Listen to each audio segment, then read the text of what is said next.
에베소서 4장 31절에서 32절 말씀입니다. 좋아하는 영화 중에 하나고 또 용서와 관련된 그런 부분에 많이 제가 인용하기도 했던 부분입니다. 마지막에 누워서 덥수룩한 수염을 가지고 신부가 죽는 것을 보고 있던 사람이 멘도사라고 하는 사람입니다. 노예 상인이었어요. 그런데 그가 회심을 하게 됩니다. 그리고 자신을 통해서 얼마나 많은 원주민들이 노예로 팔려가고 그 과정에 수많은 사람이 죽었는지에 대해서 깊이 회개를 하고 자기가 노예 상인으로 입었던 갑옷들을 있어요. 그것들을 몸에 매달고서 이제 이 사람들한테 용서를 구하러 가는 장면이에요. 목숨을 걸고 폭포로 올라가고 막 그렇게 올라갑니다. 다 자기를 죽일 줄 알았던 거예요.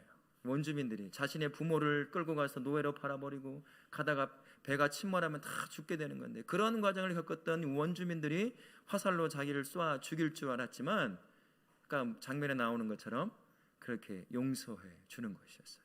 결코 용서받을 수 없던 그 사람이 바로 멘도사라는 사람이었습니다. 그래서 신부로서 이제 사제로서 그곳에 있는 원주민들에게 복음을 전하는 자로 삽니다. 그 가운데 이제 여전히 포르투갈은 노예의 상을 통해서 많은 돈을 벌고 있었기 때문에 이 신부들이 하고 있는 이 노예를 더 이상 팔지 못하게 하는 일들에서 더 이상 용납을 못한 거예요. 그래서 쳐들어가서 이제 그 사람들을 다 죽이고 성당을 불태우고 하는 장면이 우리가 봤던 마지막 장면인데, 멘도사라고 하는 이 사람은 마지막으로 총을 한 번 더 들어요. 이제는 노예를 팔려고 했던 총을 드는 것이 아니라 자신을 용서했던 그 원주민을 지켜내기 위해서 마지막으로 총을 한 번 듭니다.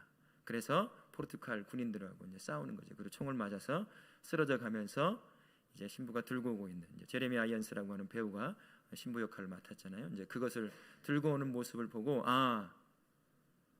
그리스도의 사랑은 총을 드는 게 아니다라는 것을 깨닫고 마지막을 보고 이렇게 죽는 장면입니다.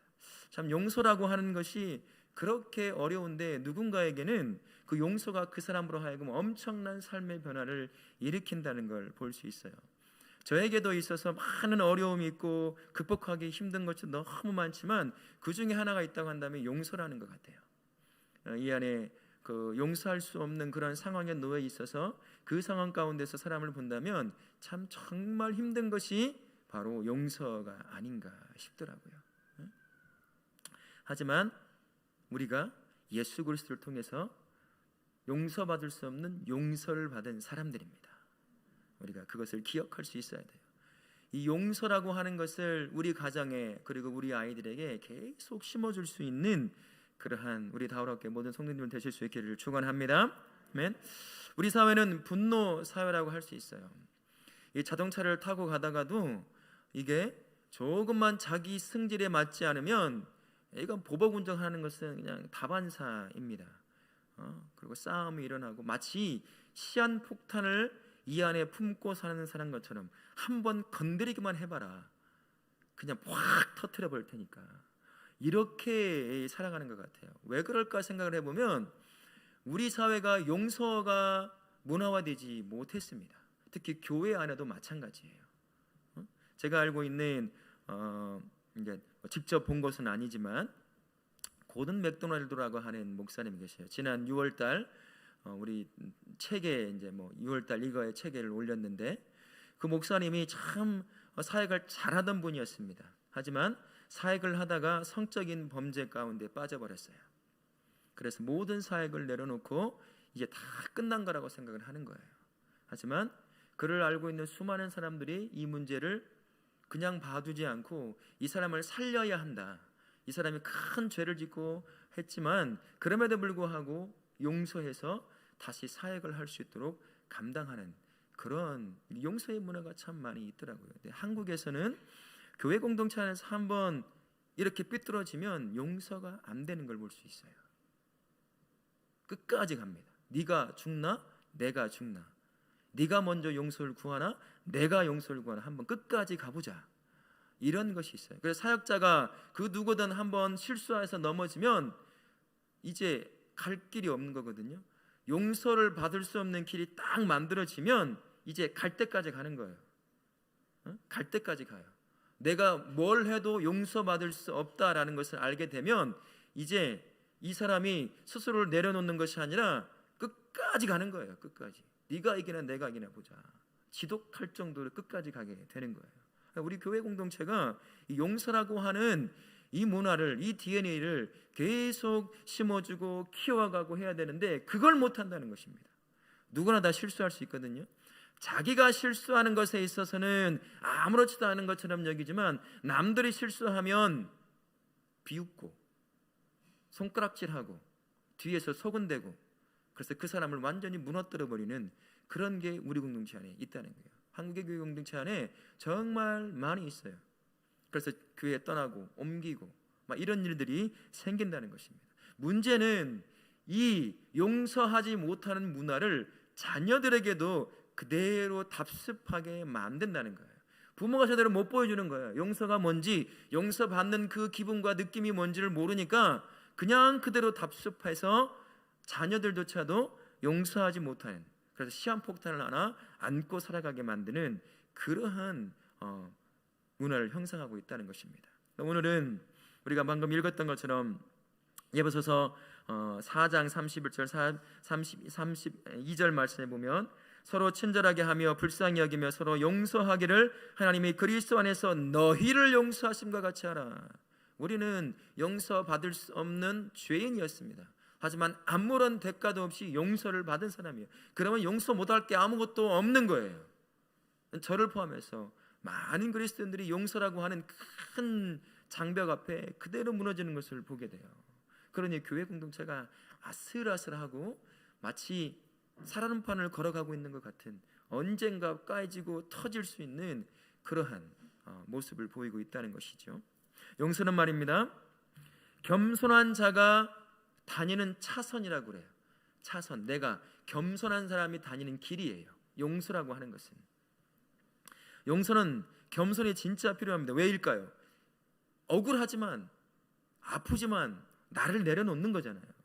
겸손이라고 하는 것이 없으면 용서할 수 없다는 거예요. 복수심과 분노를 버리고 죄책감을 심어주는 것을 거부하는 것, 그게 바로 용서를 할 수 있습니다. 기꺼이 내가 상처를 그리고 고통을 감내하겠다라는 것입니다. 예수님이 나를 향해 했던 것처럼 그렇게 행하는 거예요. 사랑의 관계를 회복시키고 마음을 유연하게 하고 겸손을 유지시키는 것이 바로 이 용서라고 하는 정말 중요한 덕목이라는 것입니다. 부모가 용서하는 부모가 되어야 돼요. 부모가 하나님이 베푸신 은혜를 자녀에게 똑같이 해주려고 하는 그 노력을 해야 되는데, 그 중에 하나가 뭐냐면 나도 예수 그리스도 앞에 그분으로 말미암아 아무런 대가 없이 용서받은 사람이다 라는 것을 기억하고 있는 거예요. 그래서 자녀가 하는 그 실수에 대해서 용서할 수 있어야 한다는 것입니다. 예수 그리스도의 복음의 중심이 뭐냐면 용서잖아요. 그죠? 내가 용서를 받았으니까 하나님의 자녀가 되었고 구원을 누리며 사는 사람이잖아요. 그러니까 이제 내가 받은 그 용서함을 통해 얻었던 그 구원을 기억하면서 이젠 누구에게나, 특히 자녀에게도 용서할 수 있는 그런 마음이 있어야 한다는 것입니다. 부모는 가정에서 용서의 본을 보이는 삶을 살아야 해요. 누구에게든 간에. 근데 이것을 자녀들이 있는 앞에서 용서하지 못하는 말들과 행동을 하기 시작하면 자녀도 자연스럽게 용서하지 않는 마음과 그 문화를 답습하게 되는 것입니다. 하나님은 우리를 끝까지 용서하셨습니다. 심지어 독생자 예수를 주시면서까지 우리의 죄를 다 용서하신 분이 우리 하나님이셔요. 마치 지난번에도 말씀드린 것처럼 사냥개가 사냥감을 쫓아 놓치지 않고 막 달려가서 그 사냥감만 바라보며 물고 오는 것처럼 예수 그리스도의 사랑이 그러한 것입니다. 내가 도망치고 싶어도 도망가는 끝까지 찾아와서 나를 사랑한다고 말씀하시고 나를 구원하시는 것이 바로 예수 그리스도이십니다. 그 사랑을 우리가 받은 것이죠. 그러니 이제 부모된 우리도 자녀에게 그 용서함을 받은 것을 물려줄 수 있어야 하는 거예요. 가정 안에 용서라고 하는 DNA를 계속 심어내야 하는 것입니다. 그래서 부모는 용서받은 부모에서 이제는 용서하는 부모로, 성장할 수 있어야 하는 거예요.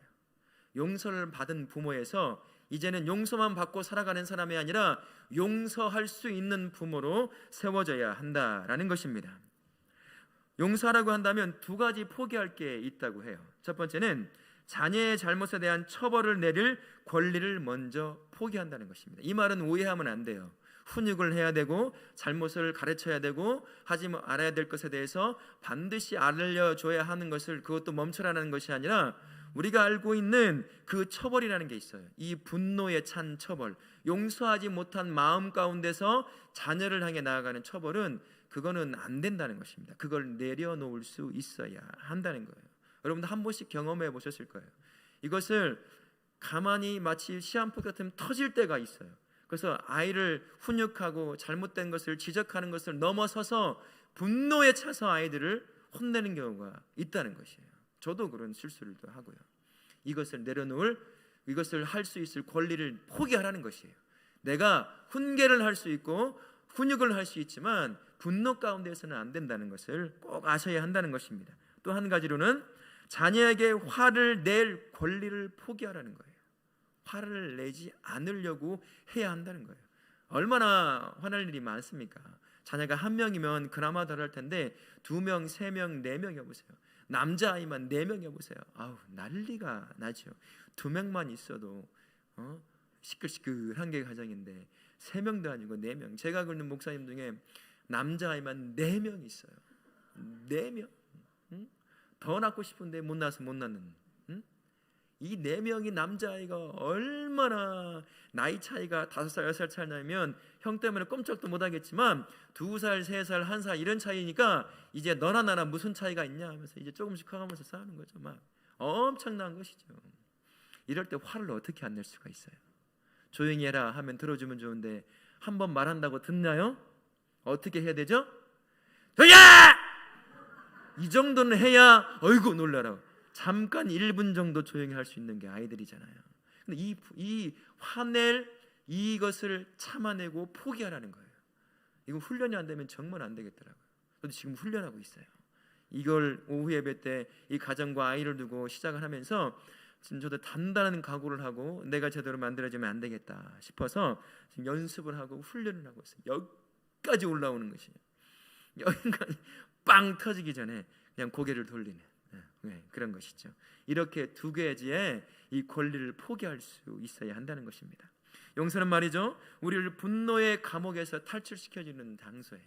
이 안에 용서할 수 있는 그것이 없으면 이 안에 마치 그 증기선에 그 가스가 계속 차는 것과 같아요. 계속 빠져나가야, 이게 빠져나가야, 용서라고 하는 구멍을 통해서 빠져나가야 나중에 훈육을 할 때 분노함 가운데 훈육을 안 하는데 이 용서할 수 있는 이 구멍이 남아있지 않습니까? 이 쌓인 거예요. 그러니까 한 번 할 때 그냥 1년 전쯤부터 해가지고 계속 막 그냥 쪼아대는 거죠. 막 하면서 얼굴에는 무섭게 하고. 제가 아이한테 물어보면 무섭다고 그래요. 이게 혼낼 때. 내가 큰 잘못을 많이 했구나는 것을 그때 깨달았어요. 지속적으로 아이에게 다이를 놓아야 한다고 했잖아요.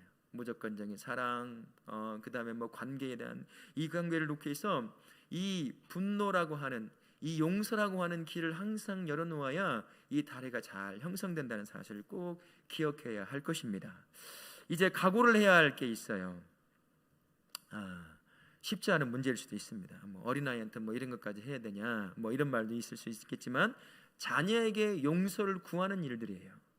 부모 어른 됐다고 실수할까요? 하지 않을까요? 어쩌면 더 많이 할 수 있어요.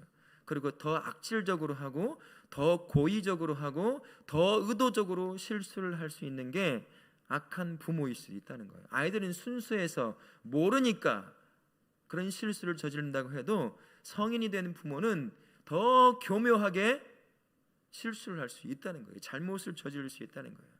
자녀에게 잘못을 저지르면 막 뭐라고 하면서, 부모가 잘못을 저지르면 어떻게 말을 하고 넘깁니까? 조용히 해! 그냥 없던 일처럼 넘겨버리고 한다는 것이죠. 어른도 실수할 수 있다는 사실을 기억하시고 그것을 숨김이 없이 자녀에게 용서를 구할 수 있는 용기가 있어야 돼요. 아빠가 실수했어, 미안해, 잘못했어. 엄마가 실수했어, 미안해, 잘못했어. 다시는 그러지 않으려고 애써볼게. 뭐 이런 거. 그러면 아이가 어떻게 받아들이겠어요? 훨씬 좋잖아요. 그것은 부끄러운 일이 아닌 것 같아요.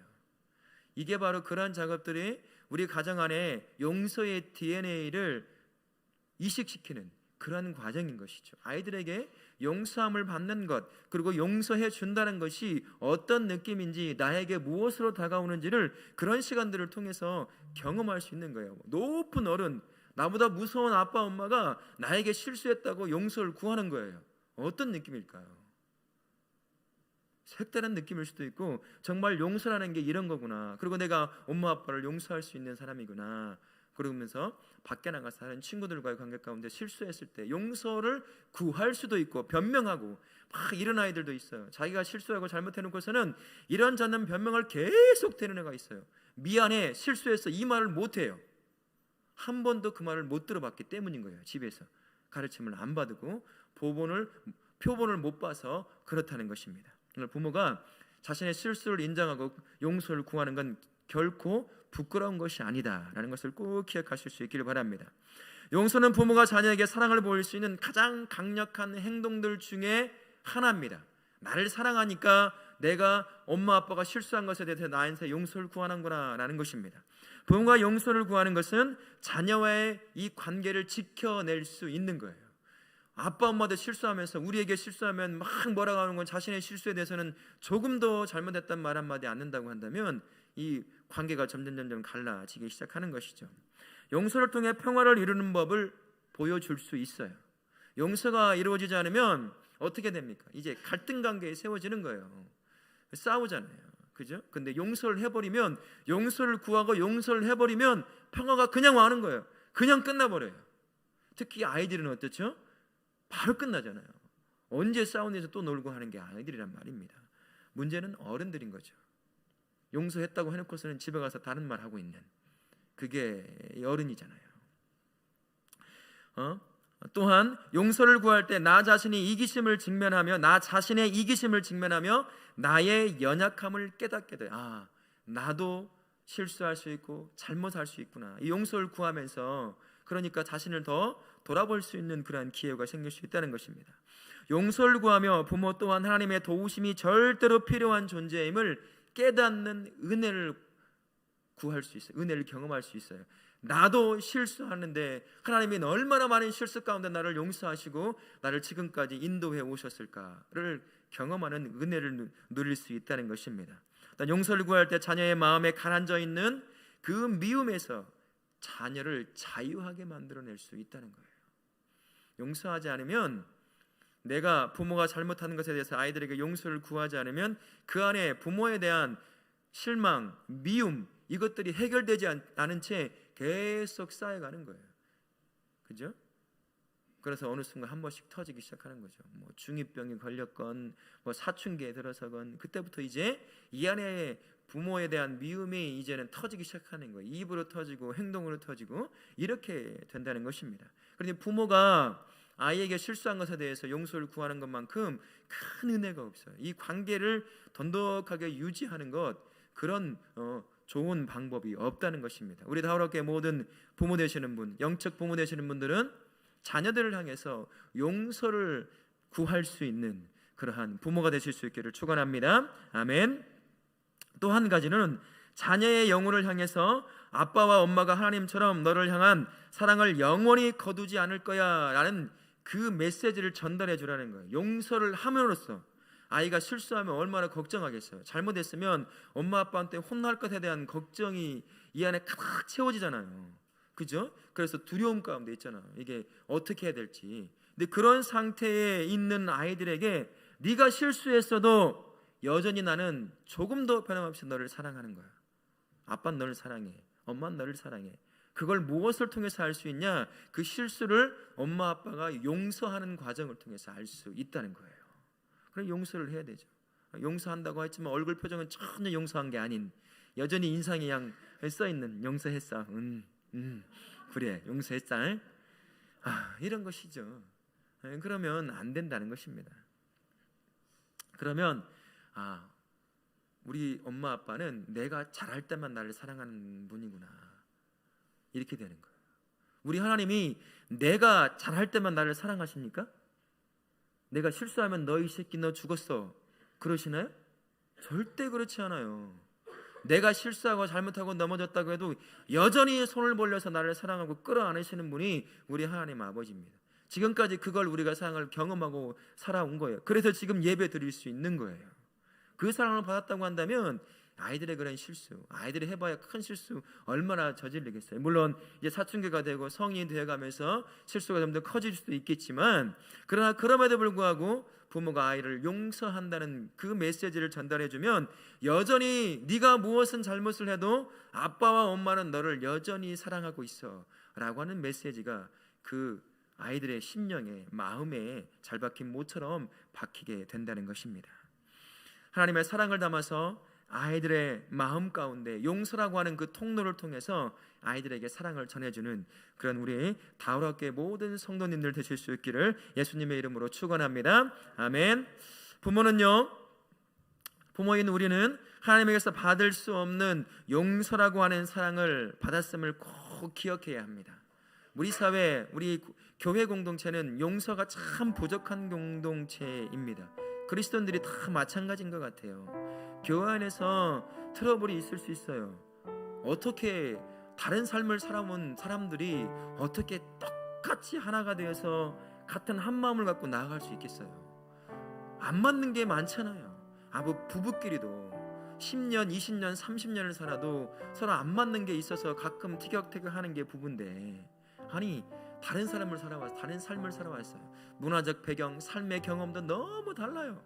때로는 나이 차이도 있고 성 차이도 있고, 그런데 어떻게 똑같은 마음으로 서로 하나가 될 수 있겠어요? 그 안에 불협화음이 있을 수밖에 없어요. 문제는 그것을 당연히 여기는 것이 아니라, 그런 문제가 있을 때 때로는 내가 상처를 받거나 상처를 주었을 때 용서를 구할 수도 있어야 되고, 또 그것을 진짜로 용서할 수도 있어야 한다는 거예요. 그러려고 한다면 예수님의 나를 어떻게 용서했는지에 대해서 깊이 기억하고 그것을 경험해야 돼요. 용서받은 만큼 용서할 수 있습니다. 사랑받은 만큼 사랑할 수 있어요. 내가 예수 그리스도의 사랑을 깊이 받았으면 그 깊이 받은 만큼 사랑할 수 있고, 내가 예수 그리스도를 통해서 용서받을 수 없는 용서함을 받은 사람이라는 것을 깊이 경험한 만큼 누군가 나에게 실수하는 용서를, 그 사람을 용서할 수 있는 것입니다. 우리 사랑하는 부모 되시는, 그리고 영적 부모 되는 모든 다락계 성도님들, 내가 예수 그리스도에게서 받을 수 없는 용서를 받은 사람이라는 사실을 꼭 기억하실 수 있기 바랍니다. 그 마음으로 아이들을 용서하고, 때로는 내가 실수하면 용서를 구할 수 있는 그러한 성도로 성장하실 수 있기를 바랍니다. 또 한 가지로는 부모는 자신이 매일같이 하나님의 용서와 사랑이 필요한 연약한 존재라는 사실을 기억해야 돼요. 나도 오늘도 또 실수해서 하나님 앞에 실수하고 범죄하고 죄 가운데 빠지는 것이 나라는 사실, 회개함으로 나아가면 하나님은 너 벌 좀 받아야겠어 라고 말씀하시지 않고, 회개하면 그냥 그대로 용서로 나를 끌어안으신 그 하나님의 사랑, 그 용서함을 구하는 것이 나라는 연약한 존재구나. 우리 아이들은 지금 삶을 배워가고 있는데 얼마나 많은 실수를 하겠어. 내 맘에, 내 성에는 안 차지만 그래도 내가 받은 그 용서만큼 이 아이들 얼마나 연약한 아이들인지 그 용서함으로 그 아이를 끌어안을 수 있는 그러한 우리 다락계 모든 부모님들 되시고 영적 부모님 되실 수 있기를 바랍니다. 이 한 주간 자녀의 실수와 잘못을 내가 용서받은 그 마음으로 용서하시고, 나의 실수와 잘못을 자녀에게 용서를 구함으로 말미암아 우리 가정에, 우리 공동체 안에 분노가 아니라 사랑이 가득 채워지는 복된 한 주가 되실 수 있기를 예수님의 이름으로 축원합니다. 아멘.